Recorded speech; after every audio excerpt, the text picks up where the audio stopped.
आज मी बनवणार आहे हार्निकचं कॅरमेल पुडिंग, जे मी मागवलं होतं ब्लिंकिटमधून. तर चला करूया सुरुवात. बॉक्समध्ये होते 2 पॅकेट्स.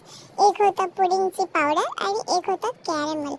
हे कॅरमेल बघून ना मला सॉफ्ट खूप मजा येत होती, खेळत होती मी जाम. खेळ झाल्यावर मी केली कस्टर्डसाठी तयारी. आणि त्यासाठी घ्यायचं आहे आपल्याला 1/2 लिटर दूध. त्यामध्ये हे सॅशे पूर्ण खाली करायचं आहे. ज्याच्यामध्ये आपल्याला कस्टर्ड बनवायचं आहे त्या भांड्यामध्ये हा कॅरमेलचा पूर्ण पाऊच आहे, जो सॅशे आहे तो खाली करायचा आहे. तो तुम्ही बघाल तर घट्ट होता, म्हणून मी थोडा मायक्रोवेव्ह केला. थोडा पातळ झाला. मग त्याला सगळीकडे पसरवलं आणि मग दुधाकडे आले. दूध गरम झालं होतं, त्यामध्ये टाकली कस्टर्ड पावडर आणि मिक्स सगळं मिक्स करून मस्त कलर आला होता. आणि जोपर्यंत त्याचं लंब सगळे निघत नाही, साखर सगळी डिझॉल्व होत नाही, मिक्स केलं.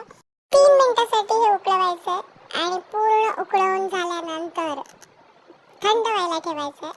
थंड झाल्यानंतर आपण हळूहळू, एकदम हळू, जे कॅरमेल बनवलेलं आहे एका साईडला त्याच्यामध्ये साईडने पोर करणार आहोत. कारण जर आपण मधून पोर केलं आणि गरम असलं तर ते कॅरमेल पुन्हा मेल्ट होईल. जे आपण सेट केलेलं आहे ते आपण साईडने, बघा मी अशा प्रकारे केलंय, चमचा लावलेला साईडला, ताकी फोर्समध्ये खाली पडता कामा नये.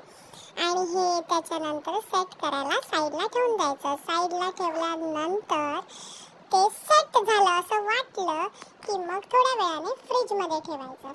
आणि मग जेव्हा तुम्हाला खायचं असेल तेव्हा ते फ्रीजमधून बाहेर काढा. थंडगार कॅरमेल कस्टर्ड रेडी.